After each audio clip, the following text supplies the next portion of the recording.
Welcome everyone to another episode of Indie Hangout. I am Neumatix. You may know me over on YouTube, or you may find me over on Twitch if you add an extra X at the end. I am joined today by my wonderful co-hosts, Kronos and Maz. What is up, guys? How's it going, everybody?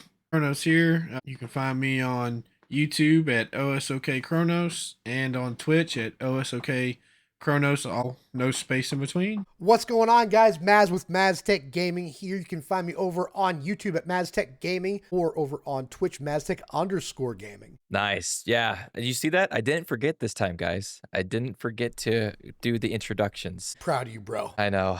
Pat myself on the back. He didn't forget us. Oh, man. Yeah, we got a really good one. Obviously, I tell you guys all the time, every time that we bring an episode to our listeners, it's going to be good. It's going to be fun. It's going to be engaging. This one, I think some of our listeners have been wanting because of the certain questions that have been thrown into our Discord, which, bringing up the Discord, I think all of you who are listening should join it. If you want to go ahead and join it, we have our polls over there. We have our question to the pod. You can talk with us, and you can kind of see a glimpse of what might be coming in the future episodes. You go ahead and go into our About section where this podcast is, wherever you are listening to this podcast, and you'll find it in there with a bunch of other cool links for other places you'll find us. But other than that, we're going to be getting into a bit of the scary games, indie horror games. Yeah. So before we get into that, I want to bring up that we're going to get into, yeah, I know. I want to bring it, reel it back. Before we get into that, we have a big announcement for the month of June. It's something new. And I think we mentioned it in our last podcast, and we've decided on a game we're going to go with. It's our game of the month. So as I stated in the last podcast, I'll go ahead and recap it for you if you're a first-time listener, or if you forgot about it. So we wanted to do this game of the month every month. We pick one game that we're going to play with our listeners. We'd love for you guys to jump in on it so that we can play it together and get a good feel for it, and feel at the end of the month after we've played through it, we'll do a little review episode and state our likes, our dislikes, discuss it in general over in our Discord, and obviously, like I said, on this podcast. So I think it's gonna be a lot of fun. I think it's gonna be really engaging. I think that we'll get some really cool insights from our listeners as well, and between each other, because we obviously, all three of us, have different likes when it comes to games in general. But the game that I'm speaking of is Deliver at All Costs. Maz, you played this game recently, haven't you? Oh, yes, it is crazy. I did a indie game showcase on my channel on that. Yeah, we kind of talked about this a couple of weeks ago. One of the polls was, what was it that you are interested in with indie games? And I chose chaos. And I'll tell you right now, Deliver at All Costs is nothing but chaos. It gives you the ability to drive almost in an open sandbox, but you have to deliver different items, crazy items, fish, seismographs, a giant balloon kit that just makes your car float. I mean, what have you. But the crazy thing is, people are out to get you. Birds are trying to come after you. You are floating away because of the balloons. Lots of really cool things that come up. Yeah, this game looks so much fun. When I saw you playing it, I was really engaged with that for sure. Deliver at All Costs was developed by Far Out Games, and it was published by, believe it or not, Konami, which I haven't seen Konami publish many other indie games. I'm sure they have, but it was just kind of like, I know you brought it up, Maz, it's kind of like that wow factor, like, okay, this game's got to be the real deal, right? There's got to be some sort of credibility behind that, right? Indie games, they are primarily indie developers that don't have the kind of funds that other publishers have, so to speak. So there's some real financial backing. And as a result of that, Konami being the publisher for Deliver at All Costs, it leaves a lot of people questioning, is this an indie game? The answer is yes. I mean, Far Out is an indie developer. They just happen to get in with a AAA publisher. Yeah, which is awesome. Super awesome for them. So Far Out Games, if you didn't know, for our listeners as well, they're based out of Sweden, Gothenburg, Sweden. It's a team of 5 core devs with 13 in total who were all former classmates. To top it all off, this was their first project. And seeing as how successful it is already with being out It's crazy. It's really cool, really fun to see being played. If you were in our Discord, you'd have seen that we went ahead and mentioned it was free over on Epic, but right now, as of this recording, it's probably not free because it was supposed to have ended May 29th.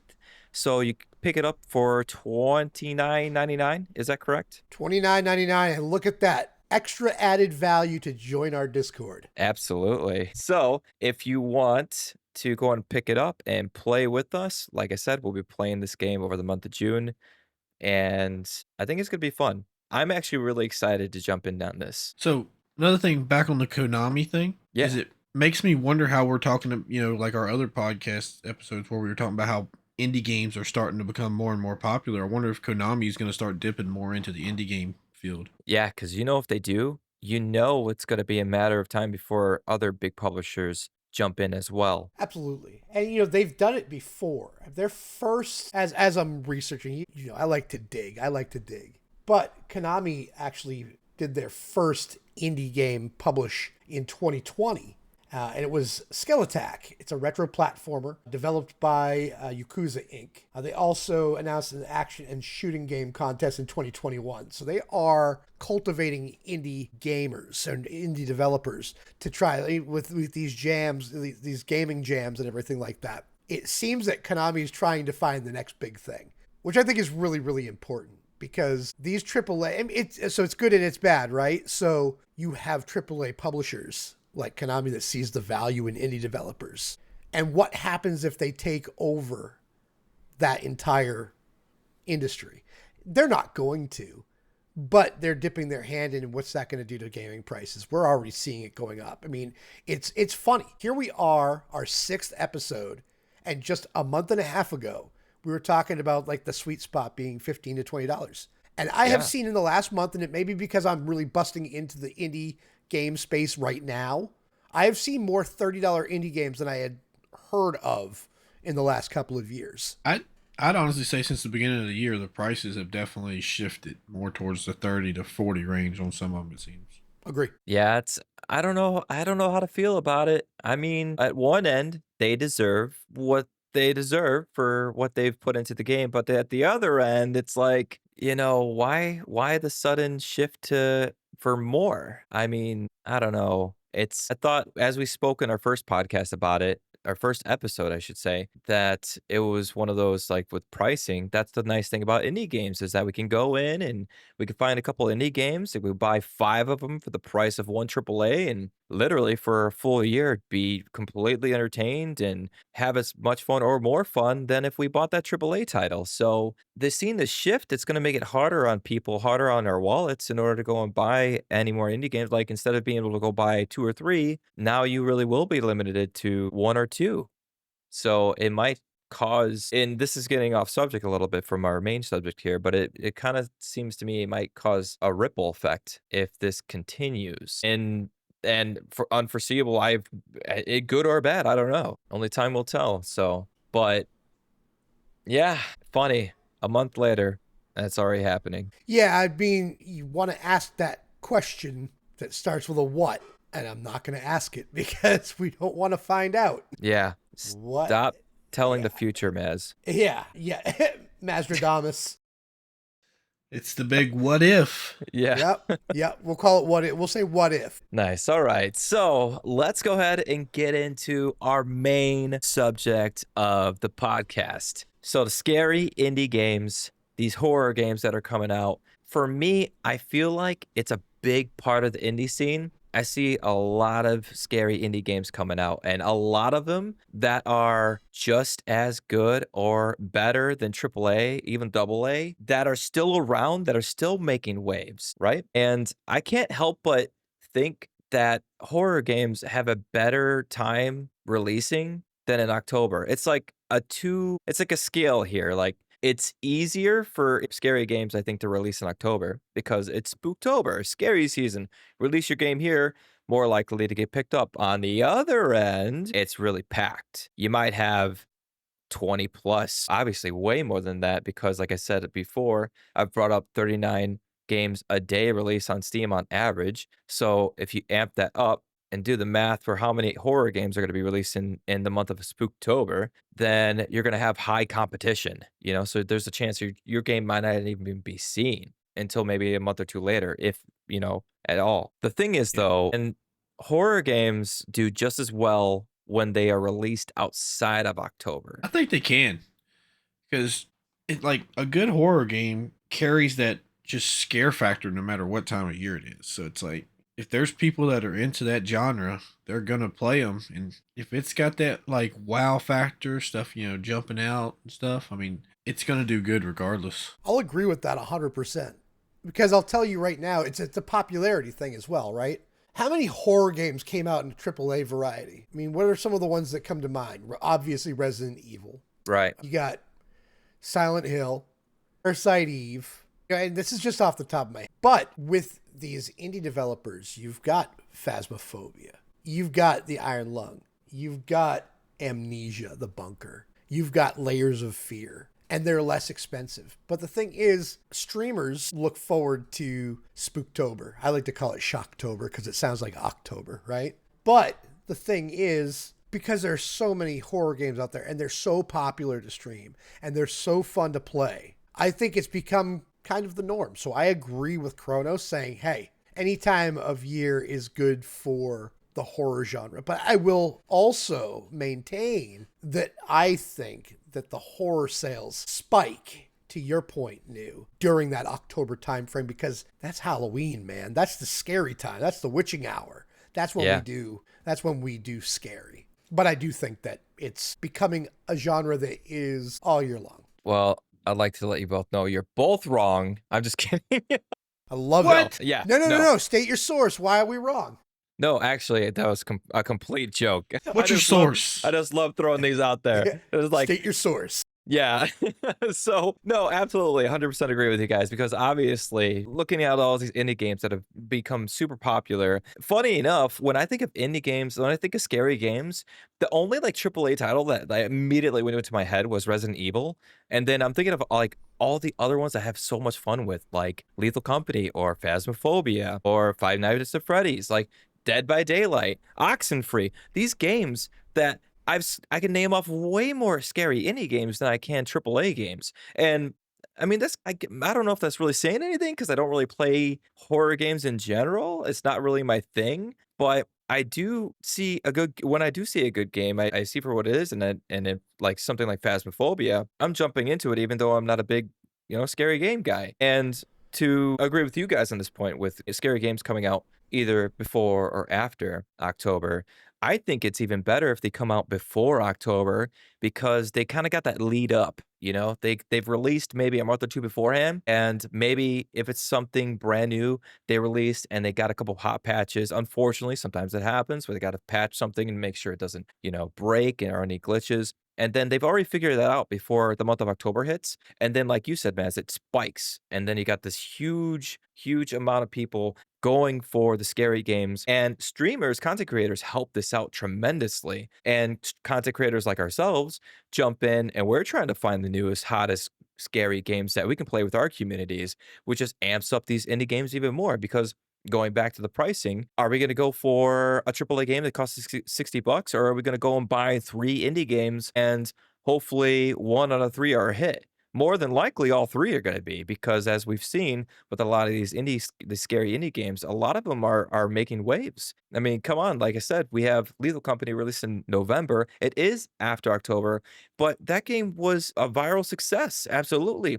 I think a lot had to do with it was its multiplayer, but even still, you can't count it out. And then you also have Phasmophobia, another big one, released in September. And those guys, I swear, I think it was a single dev, if I'm not mistaken, that did so well. He's got a team under him that constantly releases new updates and made a VR port. Like, insane amount of success from these games, Absolutely. even when they're released outside of October. Oh, incredible, you know? Completely agree. And real quick, I was thinking you've mentioned Phasmophobia a good bit here, New. And Yeah. I could have sworn I called you out recently Let's about get it. doing a Phasmophobia solo stream Yeah. in the basement, in the dark, Noise canceling headphones. Where are we with the Phasmophobia stream? This is the first I've heard of this. I Is don't it? know where I was at the time you spoke of this, but I mean, I might have an appointment that day, and I could believe that, New, if you weren't our editor. no. I might be able to believe that if you didn't do the editing. Yeah, I mean, I only listen in on our conversations while we are talking, when I edit it, and when we upload. Yeah. Okay, okay. It will happen one of these days. I would say more, maybe when spooky season comes around, maybe I'll be more inclined to be in the spirit of things and try it and scare myself for nothing but the lovely reactions of our listeners. Sounds good, man. And I'll tell you right now, I have all the confidence in the world that come October, which is only 3 months from now. Is it really? It's 3 months. Well, 4 months from now. My bad. I don't. Apparently, Not October is far the off. 9th month. 4 months from now, I am 100% confident that we still got this podcast rolling. Oh yeah. I will remember this. I'm taking inventory right now, sir. Man, I got nothing to say to that. Well, I guess I'm screwed. So I did some digging just out of curiosity, on some games like that I've played that released. Repo released February 26th. Kind of a horror based game, and it is really popular right now. Wow. 100%. And I And remember. then- I'm sorry. Oh, I would say Content Warning released April 1st. That's kind of a scare. They're comedy scary games in a way, but they still have their scare factors. But that one released April 1st. That one was really popular for a while, but I think the devs just didn't add anything to the game, so it fell off. But I'm also reading here that Lethal Company released October 23rd. Oh, really? So it was in the month of October. Yeah. So I've enjoyed watching your gameplay, and you've played more Repo than the two of us combined. But you did mention when you play it by yourself, it changes the way it feels. The atmosphere is different. You're more focused. Your senses are heightened because you don't know where anything's going to come from, where it's going to come out of, who's coming after you. And so the thing is, that kind of adds that element. I think it kind of lightens the load. Going back, you were kind of teasing Neumatix about playing Phasmophobia by himself, but it's the same deal, right? Still scary when you play with friends, can be creepy, but it's a little bit easier to handle because you're not going through it alone. And I can't help but remember that story that New was talking about was when the other 3 people he played were taken out by that ghost and he was left by himself. He wasn't going back in there. He got in the truck and hightailed it. That's different though, because, but yeah, it's funny, but at the same time, if you're using the proximity speech and playing the game the way you're supposed to, you can't talk anymore once you die in that game. So that one person that's left alive, there's that feeling of isolation and it changes the dynamic. So going back to what you were saying, Kronos, playing that by yourself, playing Repo by yourself rather, that is going to give you that feeling of isolation and foreboding because you got that heightened senses. It's more of a horror game when you play it yourself, is what I recall you saying a couple weeks ago, correct? Yeah, for sure. Because just personal, when I'm playing by myself, it's like you said, those where's the stuff coming from, and it's so weird because even with other people, you still don't know where it's coming from, but it's almost like just having that other person there talking to you. You're just I guess more so trying to goof off and just have fun with it, that you don't pay attention that something's about to attack me, That, and it's comforting just having a buddy there. someone to talk to. Exactly. Hold my hand. Thunder buddies for life. Yes, I was just thinking that when you said it. I was like, Yeah, safety in numbers. That's the whole thing about it, There's no safety in numbers, but it feels that way. Yeah, exactly. You'd literally be in peril, but it's not as scary because you got your buddy. Otherwise, if you get blasted by grandpa and you're by yourself, it's a little scarier because you're like, oh crap, now I got to do everything by myself. to play off of what Maz said about even when you're playing multiplayer and then you get isolated. In Repo, it's the same way. I've had my entire team die and it was just me trying to survive with Grandpa, and I can't remember what the other monster was that was hunting us down. And I was shaking at times because I'm like, I don't know if it's gonna walk up behind me, you know? Yeah. I think for me, when it comes to that particular event where everyone else is gone and it's just me left, it's not just a fact, like, absolutely. For me, it's the scare factor, like going in by myself and having to face everything on my own. But it's also, I think, a part that they're all counting on me. They're all dead and they're like, "New, you better get this or else we're done." Like, if No you pressure. lose, we lose everything. And I think it's like that added stress on top is too much. Like going back to that scene with the 3 other friends of mine, and they all died. I'm like, "I can't do this. I can't. Sorry, guys." And I just took off. It was too much. It surmounted too much stress, anxiety. It built up. Well, so you played Repo, and I think there was a couple moments where you got off by yourself in a couple areas, wasn't it? Yeah. How did that feel for you? You know, when you're just walking around like the mansion, not knowing where anything is. So it was a little easier knowing you guys were alive, that I could at least thinking you guys are alive, because I think that's one of the coolest things about repo is you don't really know when you go off on your own if your buddy is still alive when you come back, because unless you hear their voice very loud and clear. But I do remember, yeah, when I was playing with you guys and I was running around, as soon as like when I heard your guys' voice, okay, I'm fine. It's not a big deal. I can still explore. But if there was a certain amount of time that I was without hearing you, and like, or if there's a monster nearby and I couldn't hear anyone, internally I was freaking out. I was going in hiding. Like, "Oh, no, I hope they're still alive." I remember in the courtyard of one of the missions that we were on, I went upstairs and I didn't know if you guys were alive. And there was that big, I don't know, I don't think it was a clown. I don't even know what monster it was, but it was really loud and sluggish. And all I kept thinking was, I hope Kronos is alive. I hope Kronos is alive. He'll come and show me what to do. 'Cause another added factor, because I knew that if you guys were dead and I was the only one alive, I'm thinking to myself, they're probably looking at me right now like, what is this idiot doing? He's gonna lose this for us. So So on that aspect, another thing I was thinking too is there was a moment where I think me and you were walking downstairs and Miles was hiding behind a box and come running out at you. And I seen your character kind of like jump and turn around. Like horror games that are multiplayer, you can actually use that to scare your friends at times too. yeah. Just personally scare them, not just rely on the monsters in the game. Dude, anytime there's a clip that I've shared way too many times, and I think it's still funny to this day for no reason. There's no reason I should still find this clip funny, but it was literally I was playing with NDV, Selena, and Zenix, or Lychee goes by now, and Lychee was hiding in Phasmophobia behind a bathroom stall. And there was a ghost hunting. So he comes out, he's like, oh, like, try to scare me, right? But it backfired because my NDV was behind me and he went the wrong way and he got chased down by the ghost. And all you hear him is this screaming. The ghost is gonna get me. I just like, oh my god, dude. So it was like the scare factor of like, oh, this ghost is gonna get me.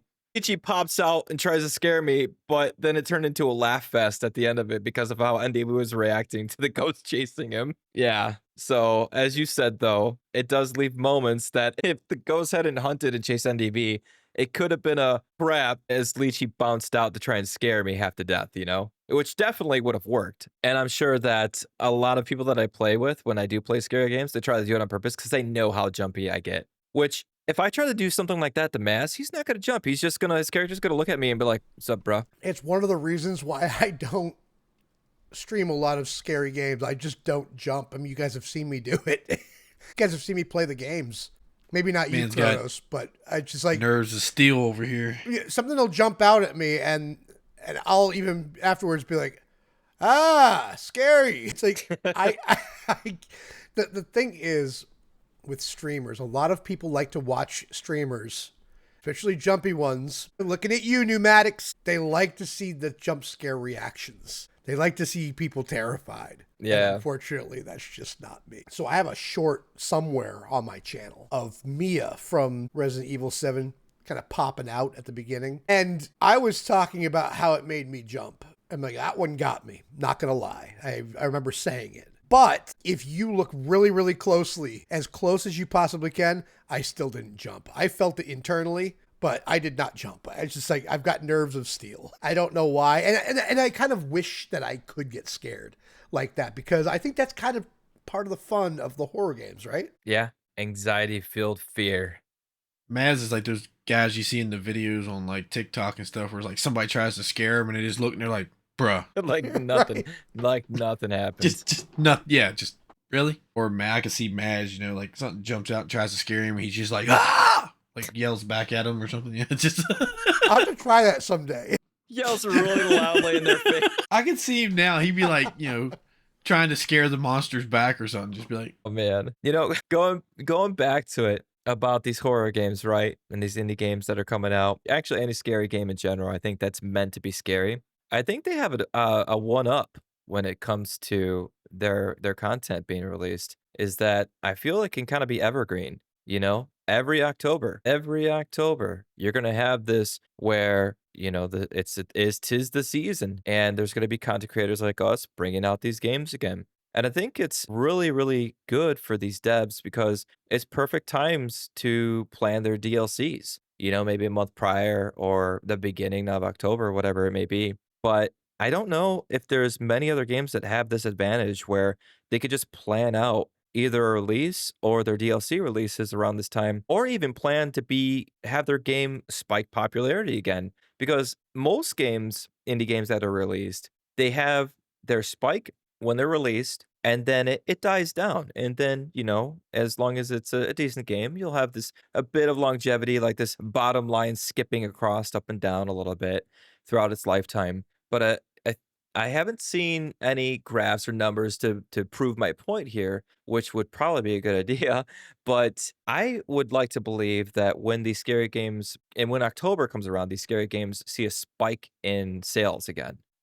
I don't know any other games that would have this kind of leverage. Not really, because I mean, we don't have a lot of Christmas games. I Right. can't think of any Hanukkah games off my off the top of my head. Easter Right. games, you know, I don't. It's really and October brings Halloween. It's an entire month, right?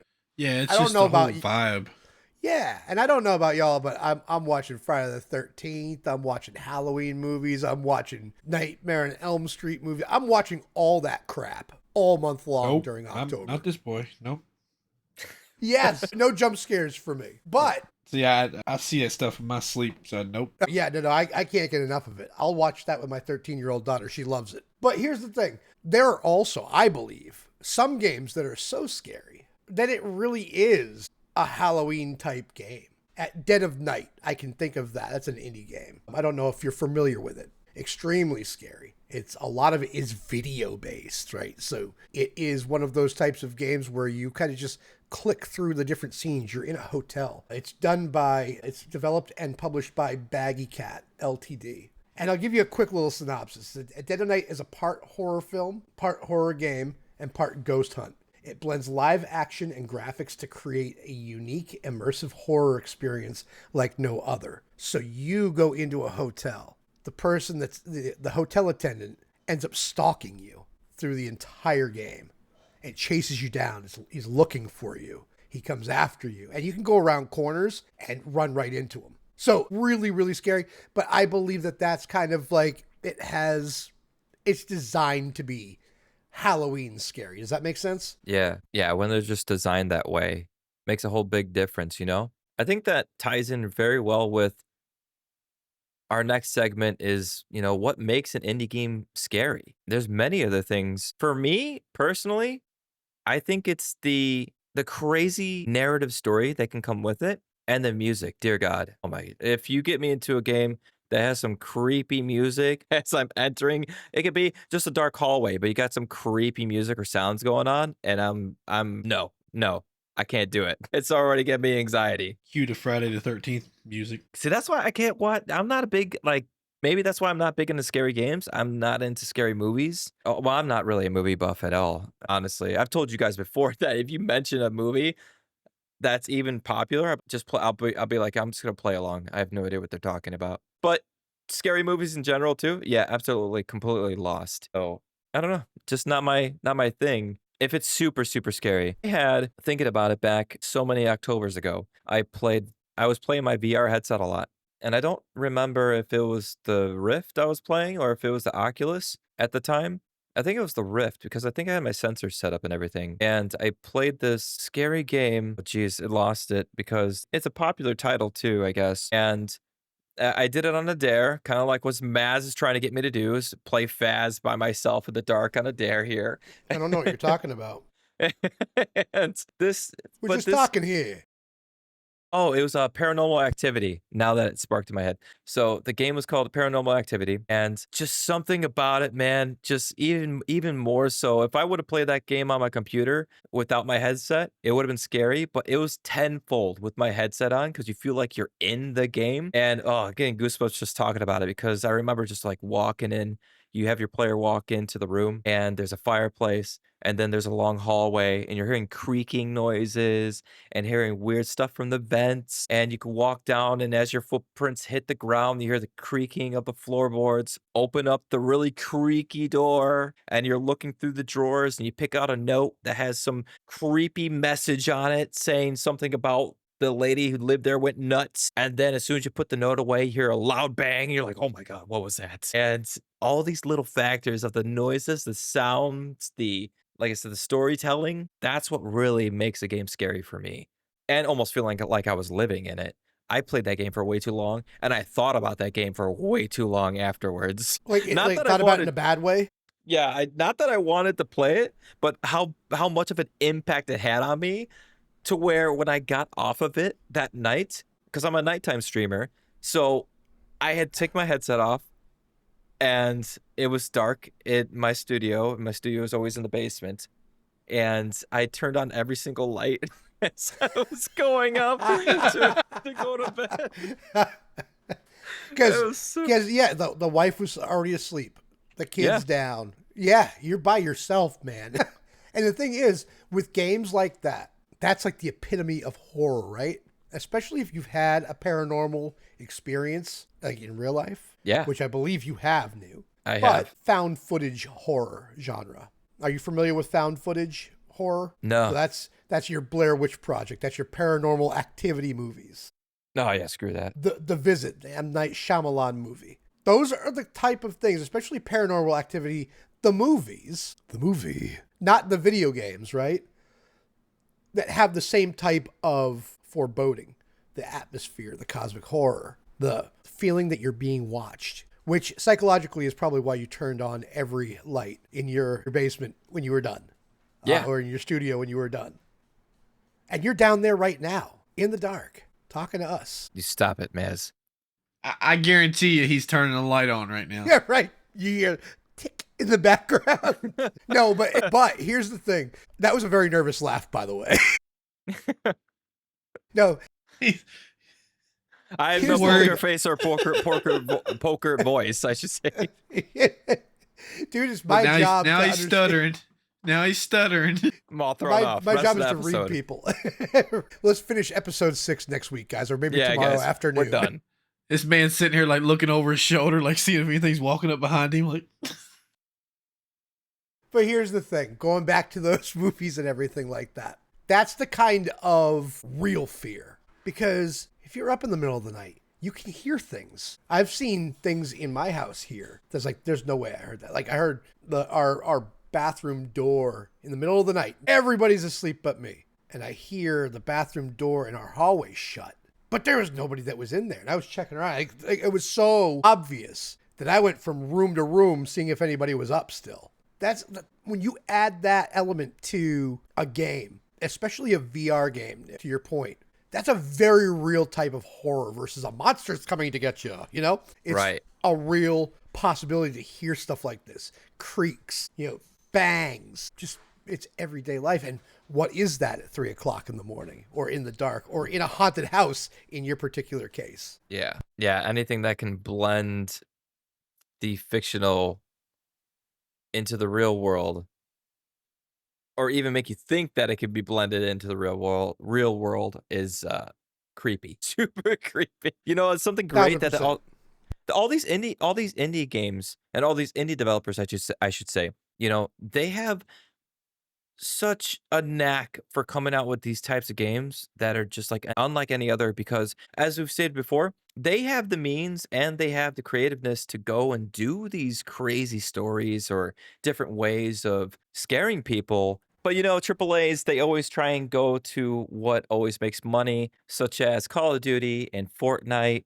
Those are the safe route. They know they're going to create those types of games and they're going to make money. But they're not always gonna be able to rely on that when it comes to scary games, I think, because you can play the death out of or create the death out of a scary game to where it's not scary anymore. As you would state, Maz, with, like, Resident Evil, after your first playthrough with that, okay, it's not scary anymore. And if they decided to make another Resident Evil that was way too similar to that one, to Resident Evil 7, you'd probably be like, "Okay, been there, done that. Why would I wanna play this one? Okay, it's a cool new story, but I'm not scared at all. There's nothing in it that's going to be possibly any entertaining for what you bought the game to play for." Right. And I would I, say that that's my one vice there while we're on the subject. The thing that got me with Resident Evil 7, it's what got me with Resident Evil 3 Nemesis. It's what gets me with an old PlayStation 2 game, a PlayStation 1 game, Clock Tower. I don't like being stalked slash chased in games. I do not like that feeling when you're running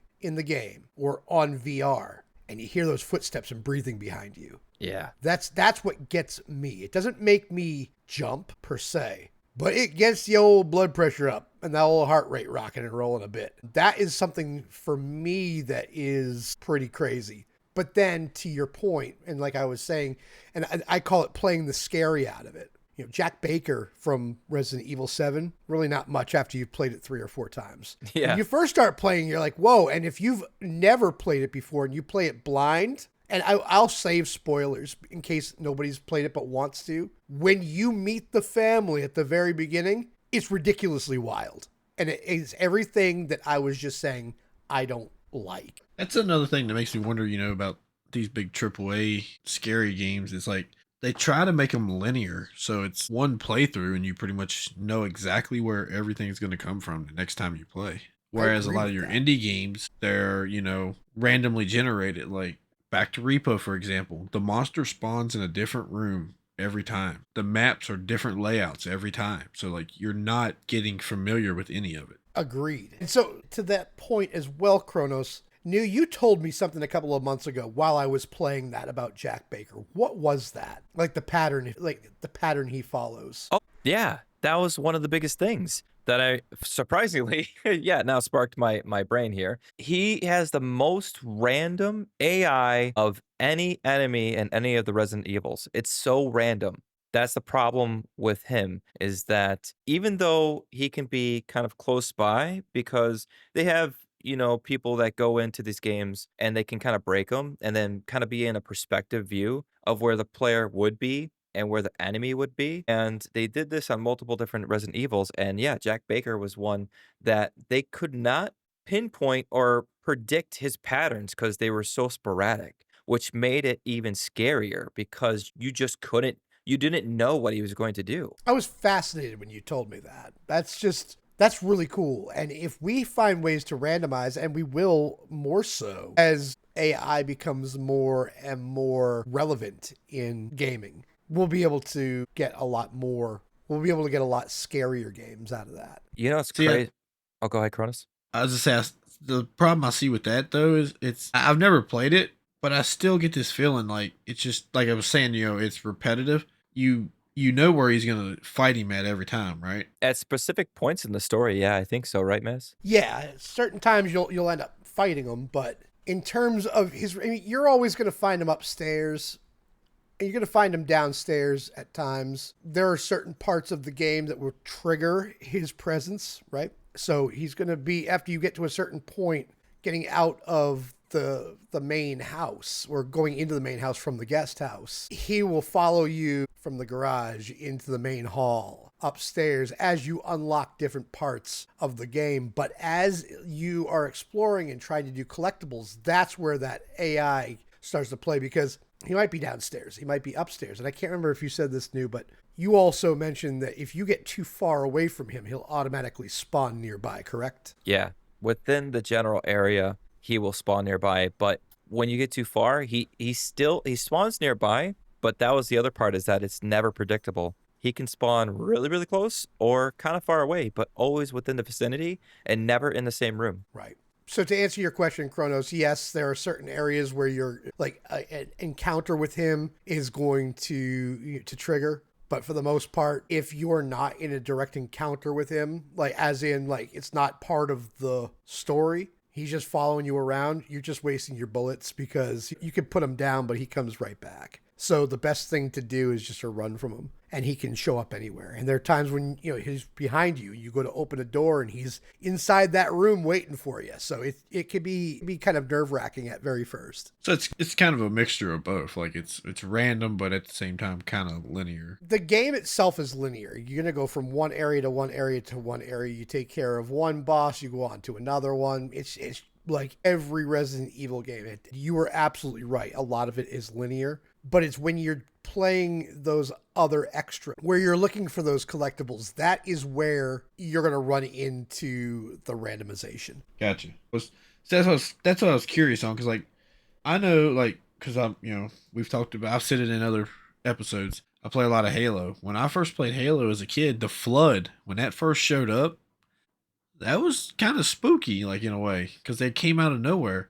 But then the more I played it, I realized like even though Bungie had them randomly spawning, you could still get the idea of like when a wave was going to come at you. Like, okay, hey, I'm at this part of the map. There's going to be a wave coming. You kind of eventually get used to the, like, okay, hey, I'm going into this house or something. This monster is going to be in here. This monster is going to be there. This boss fight's coming up, or this jump scare is going to be around this corner. Agreed. But I feel like indie games, since they do so much of just like a using repo or like Lethal Company, it's so much random generation, and they change up the monsters every time and stuff. Like you're never gonna fully know what's coming at you, where it's coming from, what you're gonna have to deal with. It's always that new experience. That's probably the best thing, that coming back to the indie games in general, why they're making such a big wave in the horror genre, because there's so much creativity to be had from these big games that make them so fun to have and make them replayable. That's a huge thing with people nowadays. Getting your money worth out of a game is the replayability out of it. Side note,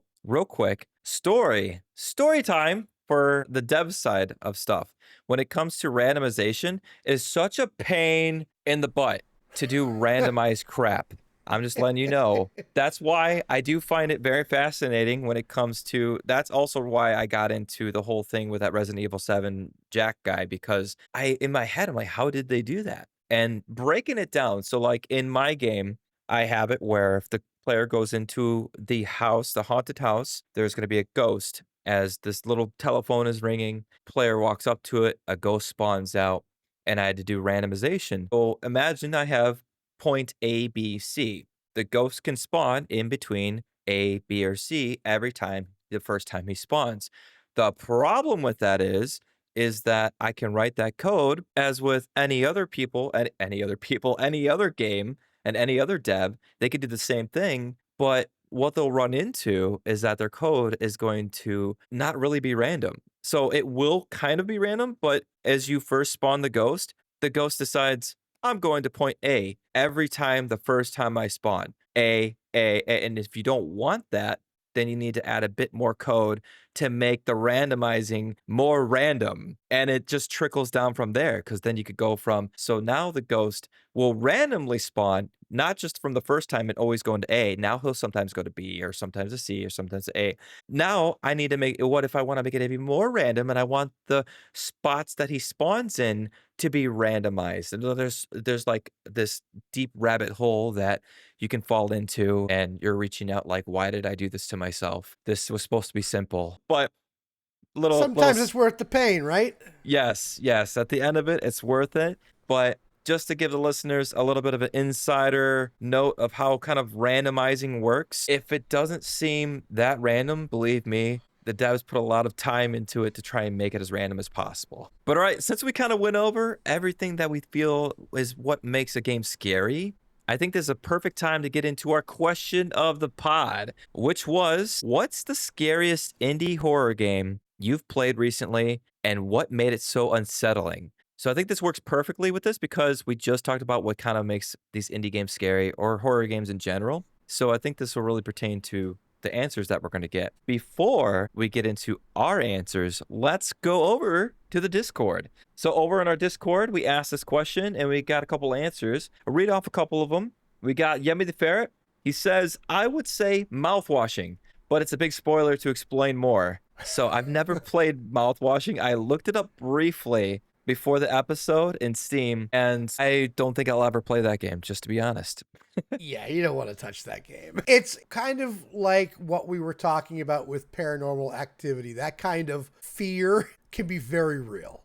I'll leave it at that. Yeah. And then we have Wheezy's World. She asks, or she answers, I've played and watched so many indie horrors, it's hard to choose one. I get made jump scared so easy, but not many really scare me.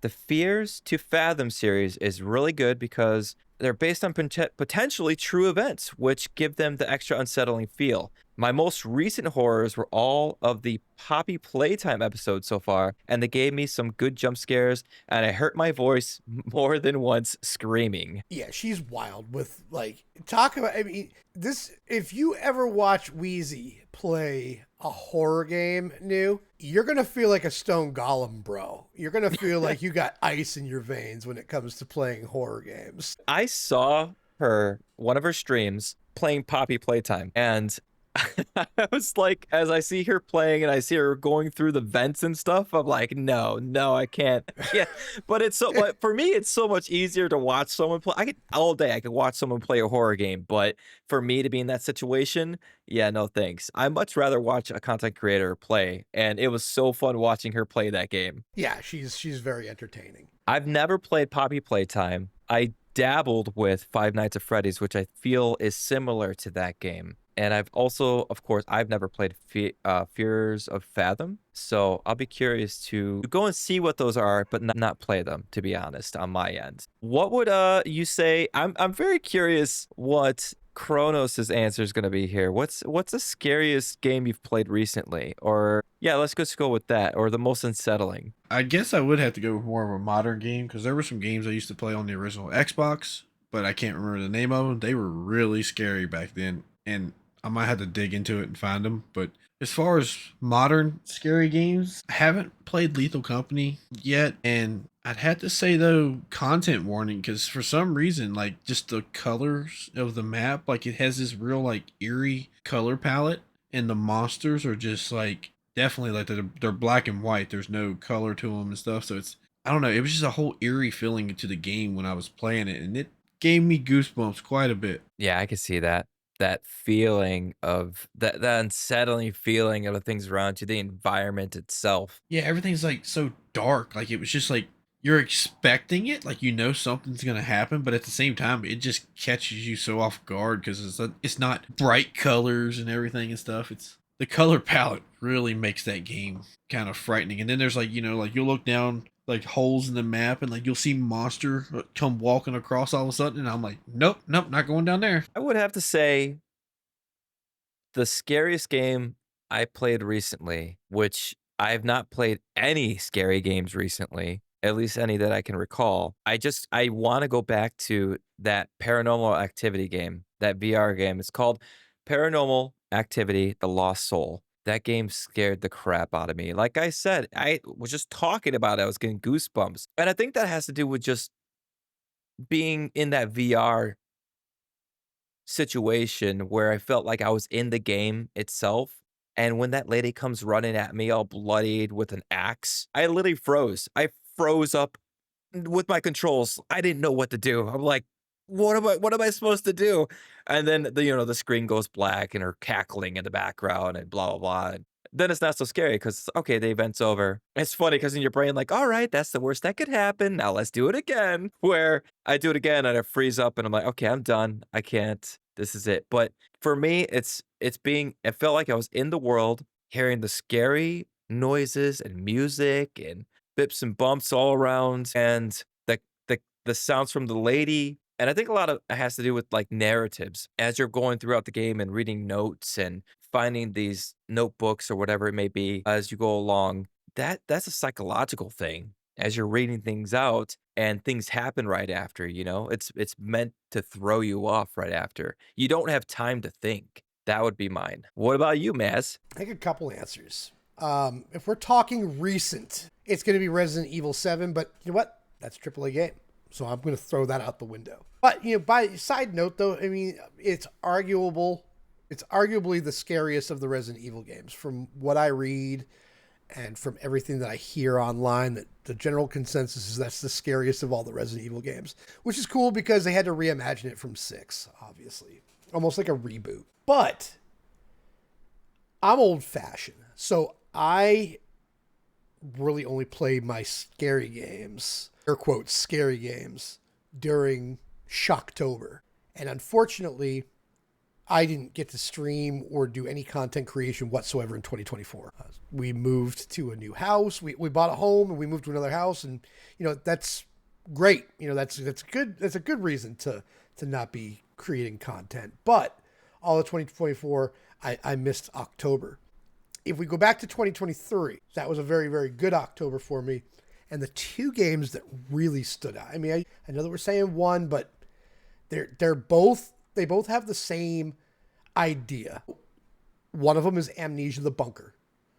It's put out by Frictional Games. It's developed and was published by Frictional Games. And it is a World War I setting. And you go into a bunker. And there is a beast that chases you around. Kind of the theme that I was talking about. The thing that, that kind of bothers me more than anything in any horror game is the idea of being chased. So you're being stalked by this beast he travels and chases you around through the walls. So you can come out of anywhere, any like holes in the wall. You have a generator that you need to keep fueled if you want to have the bunker lit up. You have a little tiny old school 1918, 1916 style flashlight it's a wind up generator. So you have very little to work with. And the beast can hear you. So you have to be very quiet, crawling, being really, really careful with your movements. If you run, he's going to find you and he's going to chase you down and he will kill you. So that one was pretty crazy. Another one the same year was Layers of Fear, and that was put out by Bloober Team. That is another indie developer. And that game has a little bit less with the chasing. I mean, you do get chased around in that. That's more of a puzzle horror type thing. There's lots of different stories, different chapters that you have to go through in order to complete the game. It's very, very puzzle heavy. So we kind of talk about, it's one of these terms that I've been saying.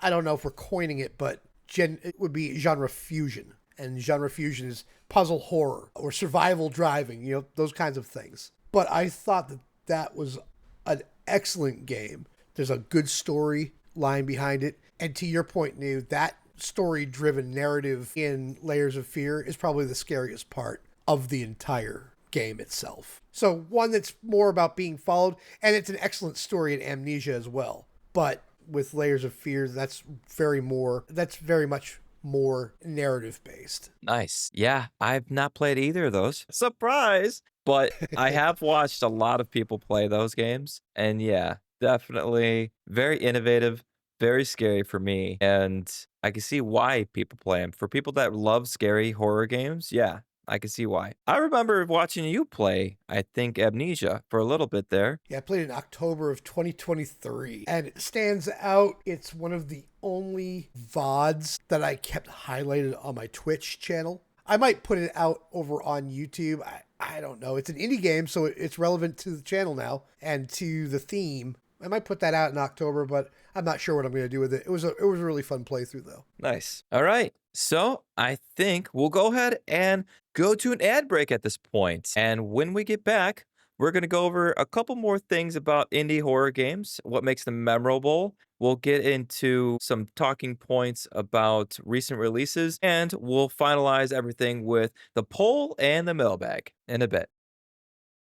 Hey, Indie Hangout fans, want to hang out with me, Neumatix, Maz, and Kronos? Join our Discord community. It's a place to chat about the latest episodes, vote on polls, and even ask us questions that can be featured on the next show. Don't miss out. Go to the show notes below and join the Discord community to hang out with other fans and join the conversation with us.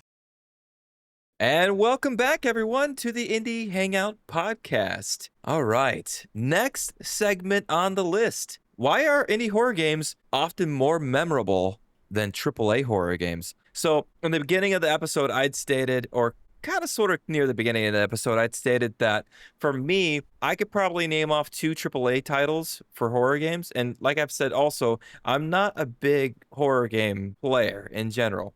But I can name off at least 2, but I can name off probably 5 to 10 for indies. And I think that has all to do with how memorable they are to me. Because I'm one, I don't know about you guys, but as I've stated, what makes a game scary for me is not only the sounds, but the narrative behind it. So if the game has a good narrative point, a good story, some good lore, it's even creepier and more memorable to me. And I think it ties in with a past episode we've gone over about how a game is memorable with the story that it has that makes you even it makes it easier to recall it, right? So like for me, Five Nights at Freddy's is a very, very popular game that was an indie, that is an indie, that I've never no, I've played once, but I've never really dived into, but I can recall it faster than any other like Resident Evil just because of the lore behind it. I actually know more probably about the lore of Five Nights at Freddy's than I do Resident Evil, which is crazy.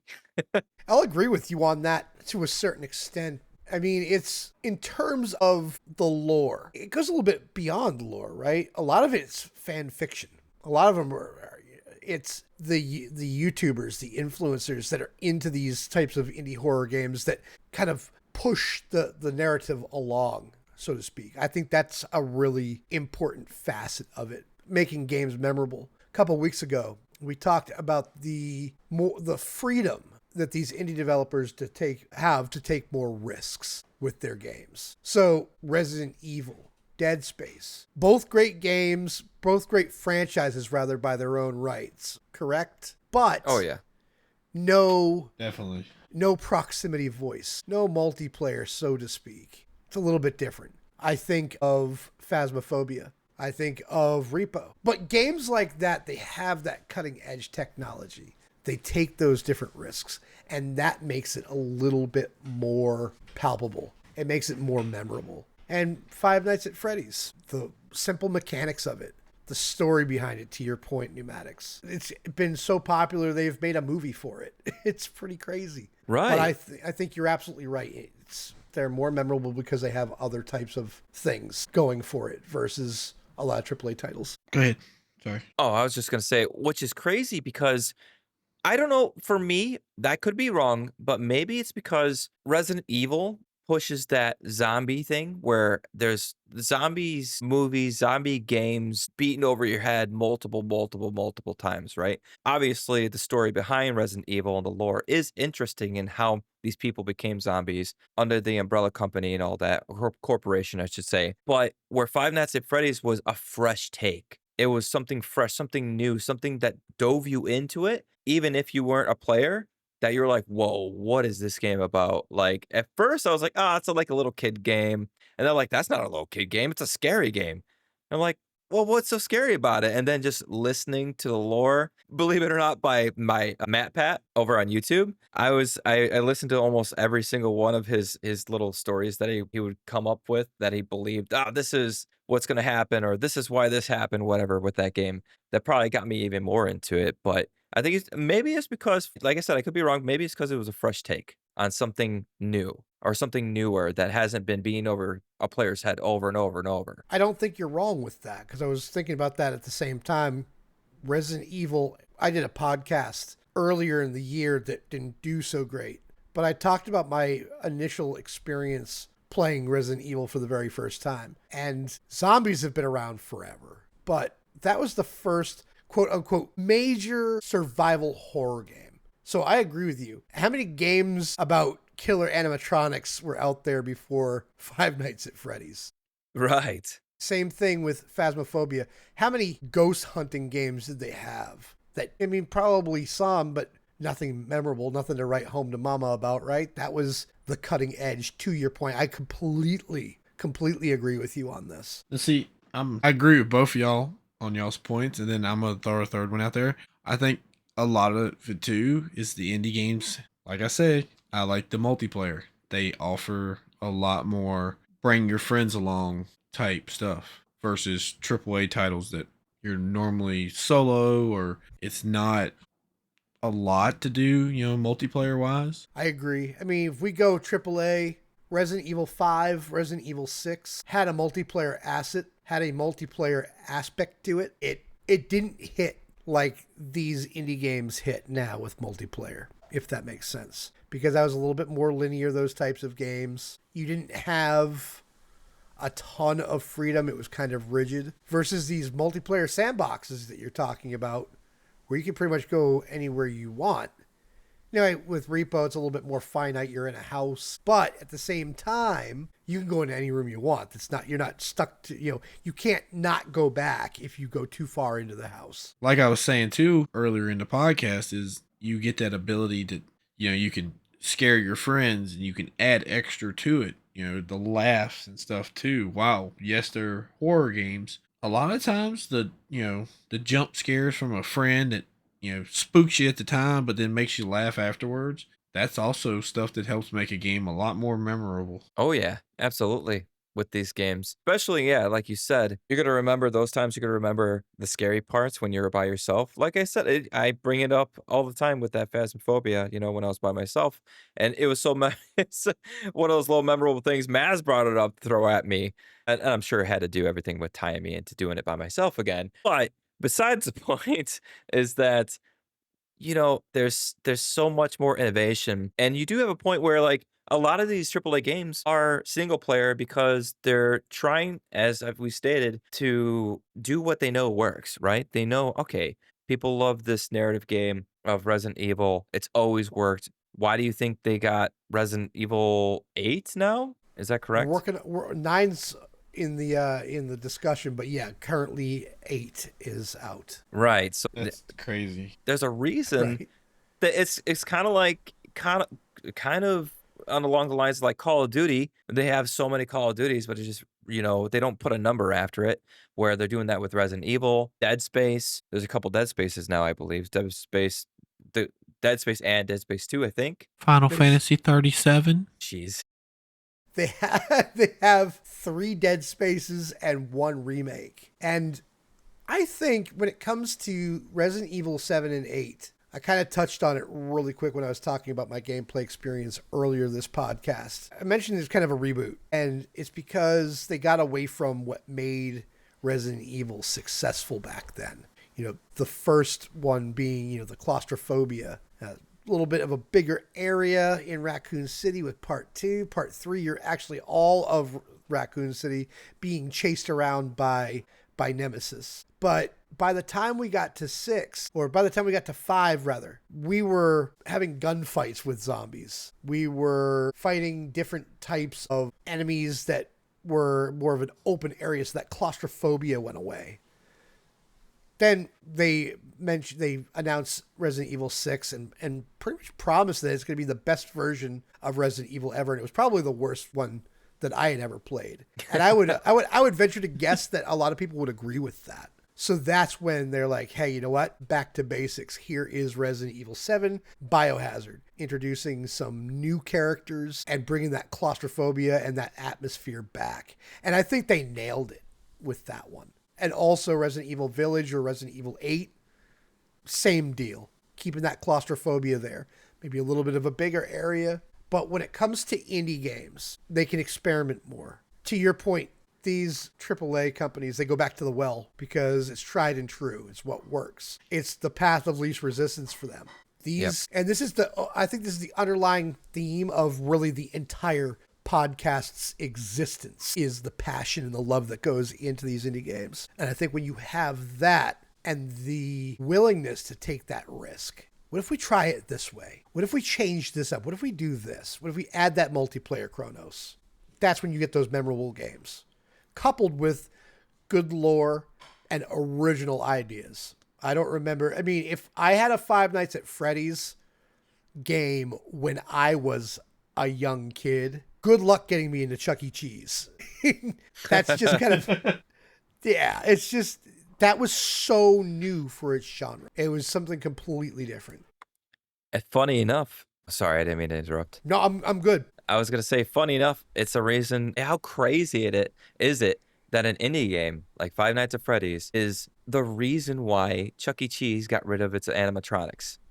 Isn't that It funny? was such a big impact that Chuck E. Cheese was like, "Hey, we need to get rid of these things. Kids are gonna be afraid of them." And they were. Yeah, they were. I was afraid of them when I was a kid before that freaking game was even out. I mean, come on. They're creepy. Oh, man. Yeah. So, as we've always stated, the creative freedom behind the risk taking that these indie devs have hold of is, I think, the big kryptonite to AAA.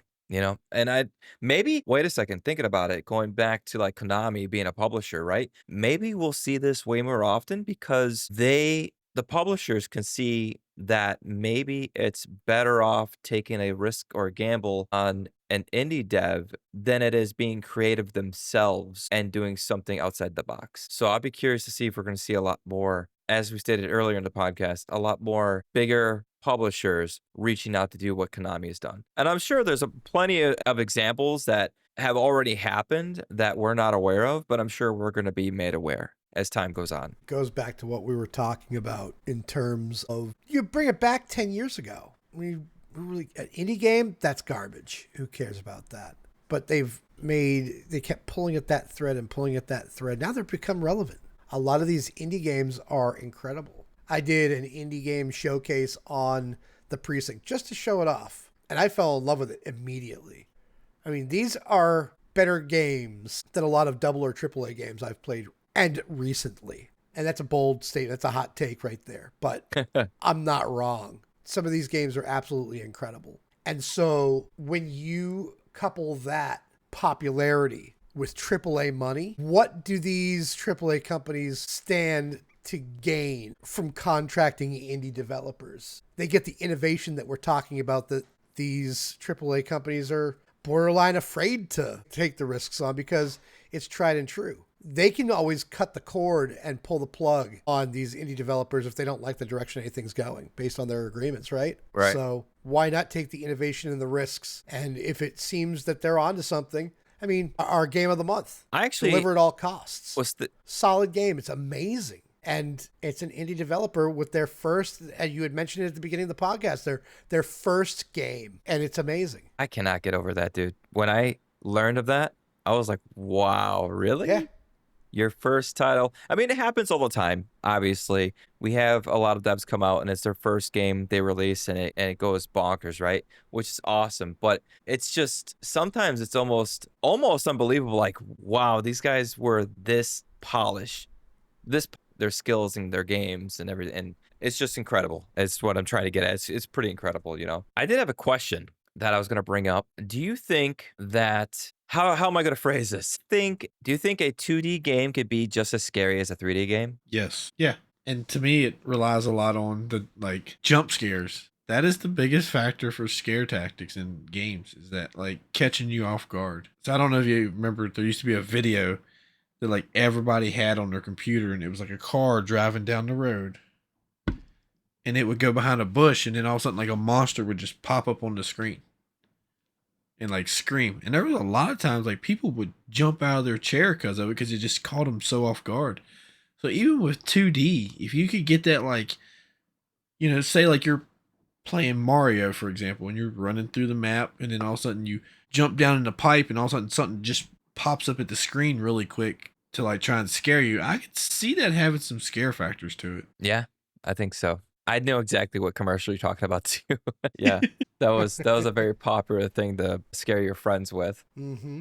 Absolutely. What about you, Miss? It depends. I think a 3D game, I'm kind of going to push a little bit against Kronos on this. I think the visuals and jump scares are better executed in a 3D environment. I think that a 2D game can be just as scary or scarier based off of your number one factor, which is narrative, correct? Story-driven horror can be more terrifying than a jump scare. I really think it's your execution overall. I think if we're going pound for pound jump scares, your 3D is going to get you every time. I think if we're talking story, 2D can hold up to that. Unless it's isometric, which is kind of like a 2D made to look 3D. And they have some of those. Like Ghostbusters Sanctum of Slime is one that just comes to mind off the top of my head. But you've got Our Darkest, it's Into the Dead, Our Darkest Days. We talked about it. We talked about it during last week's podcast. We were talking about the Expo games. That was one that came out just recently. That's a 2D side scroller with a kind of a 3D look. So to Kronos' point, not so much jump scares, more action based horror there. That can be, like I said, it can hold up, but I don't think it can be scarier than a 3D. And I think there's a lot of 3D aspects to that as well because it's isometric. Yeah, I think there's a lot at stake when it comes to that. When being very generic by saying just what if a 2D game could be as scary as a 3D.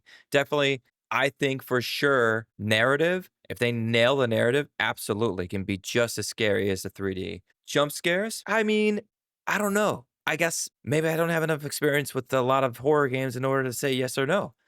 For some reason, it's not even a scary game. But have you guys ever played those little old computer games? Like, it was like all those games that came on the computer, and one of them like was a skiing game, and it was a 2D game, right? And the guy's skiing down a mountainside, and you're controlling them left and right. You got to avoid the rocks and the trees, and then out of nowhere, Eddie or Abominable Snowman comes out and gobbles you up out of nowhere. That was the scariest thing ever when I was a kid. I was like, "What?" Because, like, as you're playing, I'm like, "Okay, so what do I do to avoid him?" And so I play again. I'm going down the hill, and then that's he pops out, and it's so scary because 'cause you're trying to avoid him, like, "I need to go faster and get out of the way, have him hit a tree or something," but it was never enough, and he always got you. Did you guys am I being too vague with that? Have you ever played a stupid game like that? I'm sure I have, but I my don't even question know. is it one of those games? Was that a game like, could you beat that game? Like, not you personally, no, but is it possible to beat that game? I don't Or think does he so. get you every time?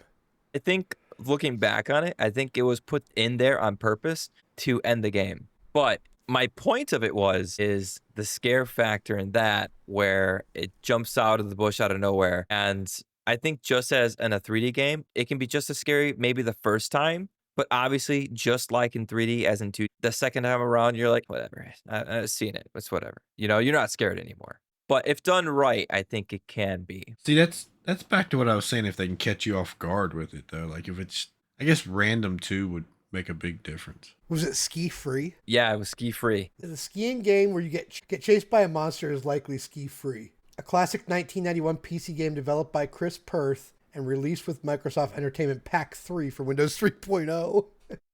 Holy crap. Oh my God, I remember this game. See, I told you. I remember playing this on the computer. Oh 'Cause yeah, my now granddad had I a see it computer. now. Yes, Yeah, that's too funny. my granddad had a computer and he had this game. He had Minesweeper and Solitaire on it, That's too funny. and I remember this. Look at that Nice. incredible pixel art. Dude, yeah, absolutely killer. Top notch for the time. That Yeti My Lord. or Abominable Snowman. Like I said, when I first encountered him, I'm like, what is going on? This thing is chasing me. And it gobbles you up. But yeah, so kind of conclusion note, I think that we all can agree that 2D can be just as scary as 3D in different aspects, and if it's done right, for sure. There's plenty out there that have proven that true. But all right, guys, I think it's time we get into the last segments of the podcast. So let's go ahead and get into the poll. So we threw a poll over at you guys in the Discord. So if you join our Discord, the Indie Hangout Podcast Discord, you can go ahead and jump in on the polls. Or if you want to follow us over on X at indie_hangout, you'll be able to see the polls over there as well. So we asked you, which scary vibe do you prefer in gaming? Your choices were psychological horror, comical horror, creepy classics, or the fourth option was other. To leave a comment below. So before we give away which one won, what did you vote for, Maz? Psychological horror. I think that's the best kind of horror there is. It goes back to like what you were saying. Paranormal Activity game, VR. Had you thinking about it. That was in your head. Ugh. Those are the ones that leave you thinking, right? Yeah. What about you, Kronos? I picked comical horror because, as I've stated multiple times this episode, I like playing with my friends and I like doing the fact that you can, goof off and have fun, but at the same time, you still get those scare factors when something happens. So it's like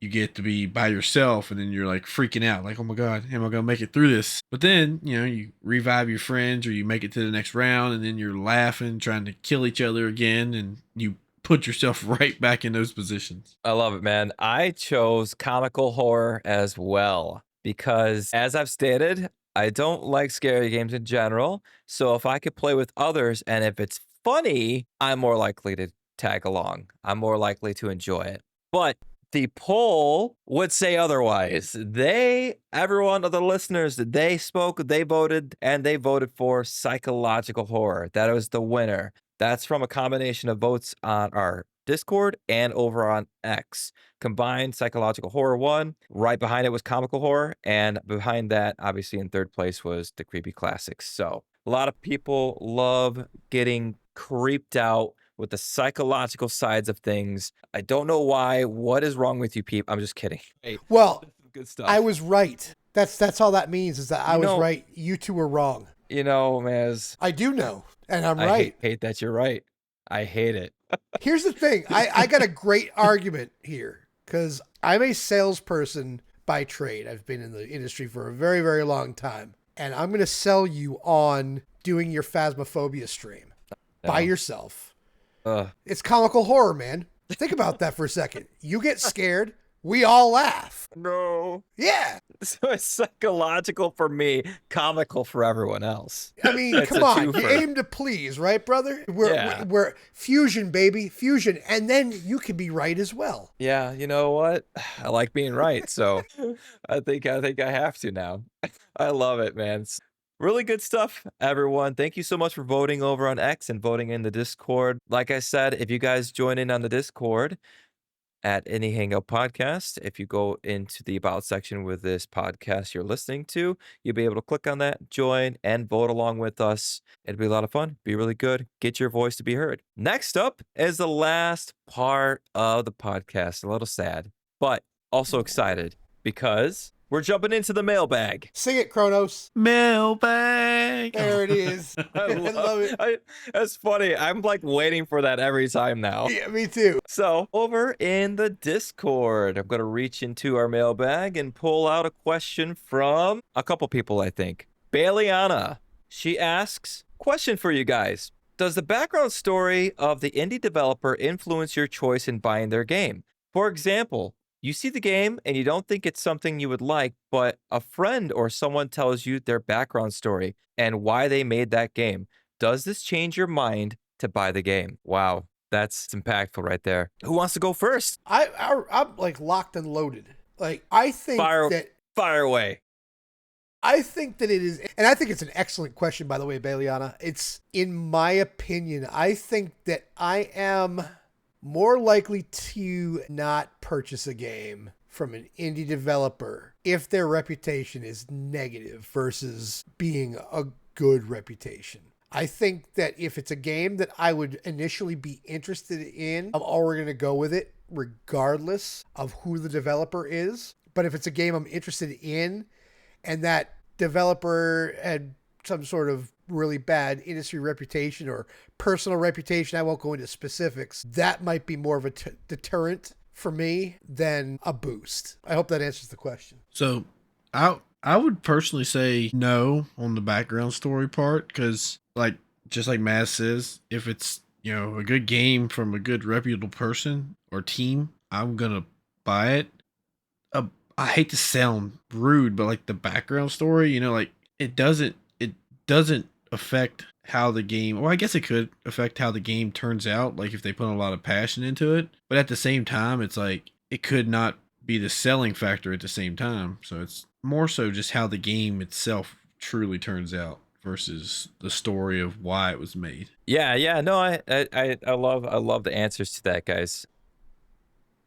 For me, I don't think it changes my mind on buying a game or not, but if I buy a game, or if I'm thinking about buying a game that I find really interesting, and then I learn about the developer's backstory, then it might amp me up even more to be excited for the game. So my example would be,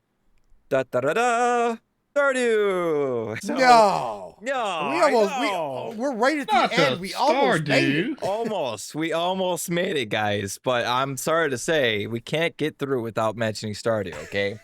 Because perfect example for me is when I bought Stardew, no idea about how the dev or who the dev was, his backstory. But as I played it and I started to really like it, then I looked into who the dev was and I found out about his backstory. That got me even more amped to play it. I was like, wow, because then it's like I found out it was a solo dev. I found out his backstory to basically financial freedom after doing his passion project and how his girl stayed with him through it all. Like a lot of like good things that came through, and it was like it's kind of like his lore story behind his success. And I think that's what got me excited for it. But if I were to go and look at a game now, even like for that Zephyr guy, that game Zephyr that came out, that solo dev, we had just talked about it and it was interesting, right? The game was interesting. His backstory makes it a bit more interesting that it took him 12 years to make it. So maybe that made us a little bit more inclined to buy it. But if that game had been made after 12 years and it looked like we were completely thrown off by like, yeah, why would we buy this? His backstory still doesn't, I don't think it would really still matter that much to change our mind to buy that game that we're not interested in. You know what I'm saying? Makes sense. Yeah. Yeah. So you're pretty much middle ground in a way. All right. And we're going to grab another question out of the mailbag from Wheezy's World. She asks, what do you look for in an indie horror? For example, do you like more a walking sim where it's just telling a scary story? Or do you prefer a more open type horror or where player choices matter? Funny enough, I don't think we've really talked about like player choices mattering in any of the horror games we've talked about. No, we didn't really touch on that subject. I honestly can't think of, and I could be mistaken. Maybe you guys know something that I don't. I don't believe I can think of any choice-based indie games that are out there. I think that's probably one of the reasons why we haven't talked about that. When I think of choice-based games, it's Until Dawn and The Quarry. Those are heavily reliant on player choices. But maybe you guys know of any indie games that do have that type of mechanic? Oh, I do. Just hit my brain like a light bulb. Oxenfree. Okay. Oxenfree is an indie game that has player choices that give you different endings to the end. So I know I brought it up in a past episode. Oxenfree is a super great game. I think everyone should just jump into it and see it for what it is. It's a nice 2D side scroller type looking, and the narrative behind it is really the driving factor. But it's kind of, and I would say scary because it's almost that psychological to a point where like the ending just throws you.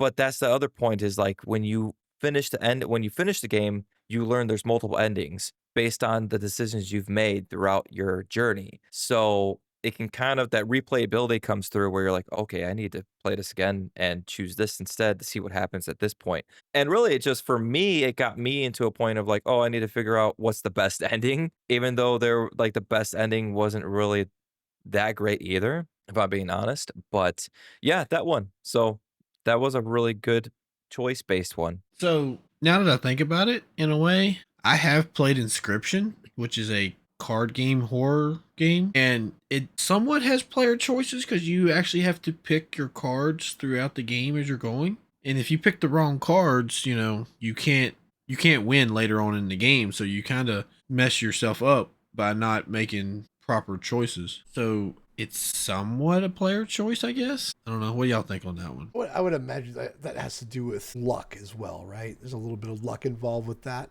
Well, see, I mean, I've played it through like twice now, and you get kind of the same cards, but it's like it's almost like Yu-Gi-Oh and stuff. If you don't put the right cards together, it doesn't work out properly. Gotcha. Is what I'm trying to get at. Like, so it's like, Okay. if you pick like this item card that doesn't go with your monsters, then it doesn't power them up properly. So it's like if you don't pick the right card, I guess it's more of a strategy. That's a different type of player choice for sure. Yeah. I think it plays along with it though. I haven't played Oxenfree, and for that matter, haven't played any indie game that's choice based. So I don't think that to answer going back to the question, I don't feel like I can answer it that way. But I look for the exploratory type survival horror game versus a walking sim and I've played, if I'm going to use anything with player choices, I've played Until Dawn and I wasn't overly impressed with it. So I would say a survival horror, open sandbox with a little bit of claustrophobia, that kind of indie game is